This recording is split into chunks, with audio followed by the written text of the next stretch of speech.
Halo semua, gue Nugi. Bagi yang baru lihat YouTube channel ini, di sini gue membahas tentang tips dan tutorial seputar Excel.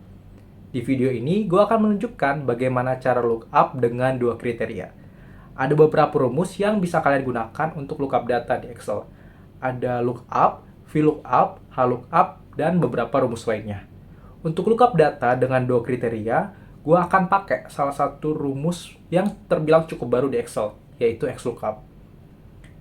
Gue akan menjelaskan dengan contoh seperti ini. Di sini gue punya tabel yang isinya ada kolom tanggal, jam masuk, jam keluar, ID karyawan, nama karyawan, dan kolom shift. Di sebelah kanan gue akan cari di tanggal 10 Mei 2024 karyawan atas nama Indra dan 4 karyawan lainnya itu jadwal shiftnya apa. Kalau gue mencari datanya dengan kriteria tanggal, gue nggak bisa menemukan jadwal shift yang tepat karena ada banyak karyawan yang ada di sini. Dan juga kalau gue menggunakan nama karyawan sebagai kriteria, satu karyawan itu memiliki jadwal shift yang berganti-ganti. Nah, gue akan gunakan dua kriteria, yaitu tanggal dan nama karyawan untuk mencari data shiftnya. Oke, langsung input rumusnya di kolom pertama. Kita awali dengan sama dengan XLOOKUP, kemudian buka kurung. Untuk lookup value-nya kita input 1. Kemudian titik koma. Kemudian lookup array-nya ketik buka kurung dulu. Kita klik buka kurung dulu. Kemudian blok array yang pertama, yaitu kolom tanggal. Tekan F4 untuk absolute cell. Kemudian sama dengan lagi. Klik cell kunci, yaitu H2. Tutup kurung. Kemudian ketik bintang. Karena bintang diartikan sebagai dan. Kemudian buka kurung lagi.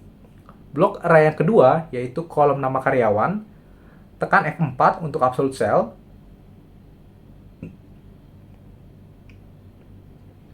Kemudian sama dengan. Klik sel kunci yang kedua, yaitu I2. Tutup kurung. Nah, dengan ini kita ngasih tahu Excel kalau kita akan mencari nilai dari sel H2 di dalam range A2 sampai A1639 dan nilai dari sel I2 di dalam range E2 sampai dengan E1639. Hasil dari rumus yang ada di lookup array adalah 1 dan 0, di mana 1 artinya data kunci yang kita cari ada di dalam kedua range. 0 artinya data kunci yang dicari tidak ada dalam kedua range atau salah satunya. Oke, jadi kalau misalnya ada di tanggal tapi nggak ada di nama, itu juga nggak bisa diartikan satu tetap 0 karena kita pakai simbol dan. Makanya di sini lookup value-nya gue input 1. Oke, karena 1 artinya data kunci yang kita cari ada di dalam kedua range.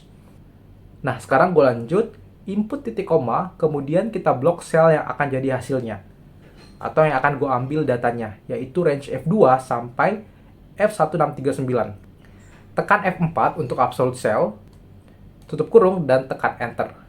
Nah, sekarang rumus XLOOKUP-nya sudah bisa ngelookup data dengan dua lookup value atau dua kriteria. Sekarang kalian tinggal tarik selnya ke bawah untuk aplikasikan ke semua sel. Nah, sekarang gue akan coba ganti datanya. Gue akan ganti data tanggalnya yang ada di sini. Kalian bisa lihat datanya akan berubah. Oke, semoga kalian bisa mengerti dan bisa mengaplikasikan rumus ini tidak hanya di contoh data yang kita bahas pada hari ini, tapi juga di data kalian sendiri atau di real case. Sampai jumpa di video tips dan tutorial Excel selanjutnya. Bye-bye.